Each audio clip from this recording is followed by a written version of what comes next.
Welcome back to GMF Talk. I'm Sertan Sanderson, and I'm here with Elif Shafak, who has written 11 novels and several nonfiction titles in English alone, and she's published in over 50 languages around the world.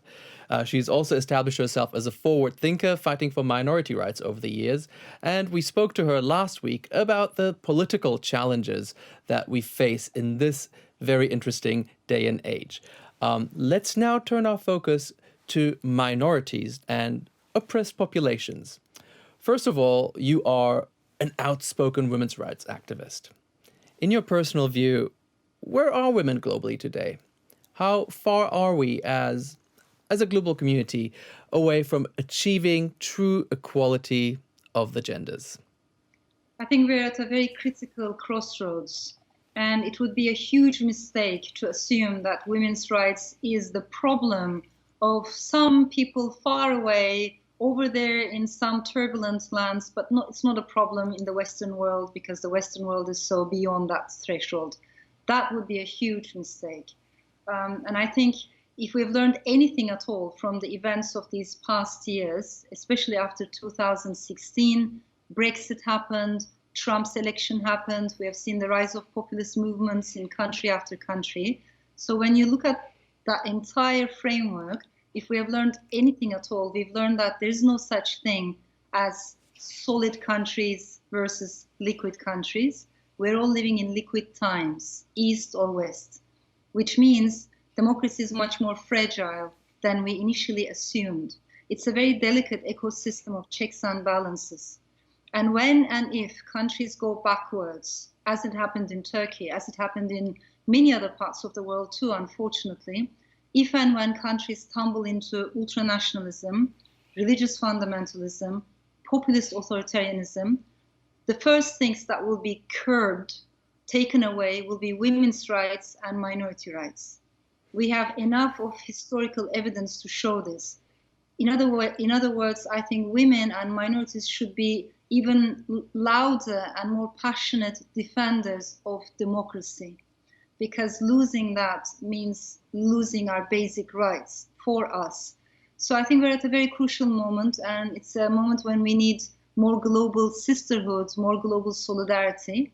And I defend the kind of women's movement that doesn't close down, but opens up, in the sense that I want a women's movement that goes beyond divisions, that understands racial inequality, class inequality, regional inequality. We need to talk about inequality, but also I defend the kind of women's movement that always and always walks hand in hand with LGBTQ plus rights.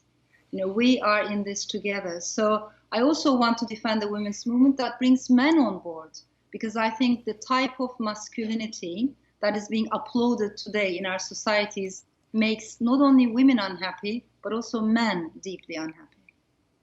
You mentioned it yourself there just a moment ago, that in addition to fighting for women's rights, you are also an active and passionate advocate of the LGBT plus community worldwide. Can you tell us what challenges gays, lesbians, transgender individuals, and many others face today, and what you are doing yourself to combat such hate and prejudice? There are many challenges, and it would maybe I should also mention that some of these challenges are very open and visible, but some others are more subtle, maybe a little bit more diffuse: discrimination, inequality, and we need to increase our awareness to understand, and we need to listen to each other's stories. We definitely need to listen to the stories of LGBTQ plus communities, because there are so many stories that are being untold and unheard, even to this day. Sometimes it's more difficult to challenge a discrimination that is more subtle or internalized, all these prejudices. But I think it's very, very crucial if we want to have proper equality and human dignity. For me, I think anyone who looks at my own writing, you know, over the years in almost all of my books, from the very beginning, actually, my novels, also my interviews, my academic background in gender and women's studies, queer studies, it's very clear that I have, in my own way, you know, always tried to defend the rights of LGBTQ plus community. But I think I never had the courage to say that it was a much more emotional connection for me, not only a cerebral one, not only an intellectual one. It took me many years to be able to come forward and say that I was bisexual. I felt, I think, never ready to say that until recently. But all I'm trying to say, and the reason why I mentioned this, is because I believe each and every human being is, has multitudes inside. Like the poet Walt Whitman used to say, we all have multitudes inside. But we are living in a world that does not celebrate or understand multiplicity, and we're constantly being reduced down to narrow identities or just threads of identities. I want to be able to celebrate multiplicity. For me, one way of doing that is literature, because when you tell people's stories, when you listen to people's stories, it becomes easier to empathize and understand and realize there is no other. The other is my brother, the other is my sister, I am the other. So that's one way of overcoming those divisions. But if I may add this, I also find it very important to understand that human rights are universal. They're basic, fundamental, and universal, which means they need to be defended together as an international community. This is not something we can negotiate. Human rights are not something you can put on the back burner in the name of financial or trade or commercial interests. I think they have to be at the forefront of all of our debates and relationships from now on.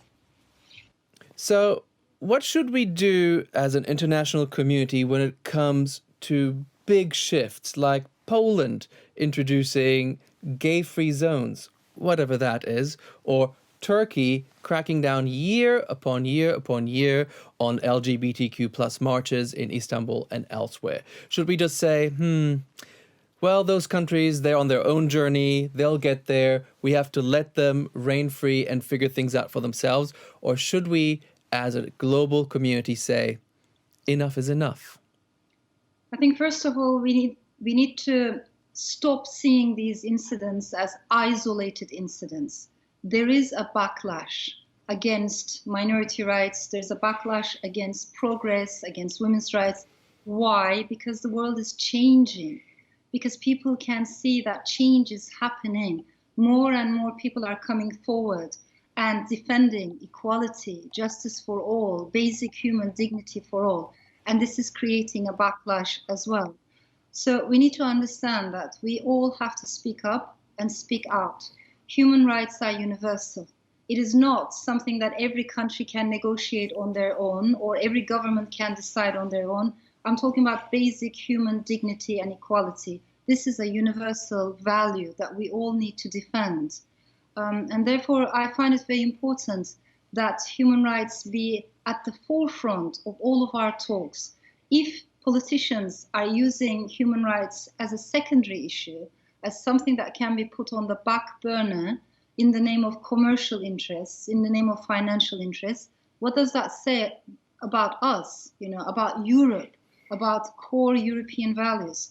So we can't allow that to happen. I think human rights has to be at the center of all of our relations. I find it completely unacceptable, unthinkable what's happening in Poland today, creating these so-called LGBTQ plus free zones. What's happening in Turkey today, and for many years it has been going on, also in Brazil, but also in many other parts of the world. So for me, it's a huge part of the struggle for democracy, diversity, and inclusion to defend the rights of the LGBTQ plus community. Thank you, Elif Shafak. Human rights are universal rights. And on that note, we've come to the end of part 2 of GMF Talk. And I look forward to welcoming you and our audience to the next episode of this interview.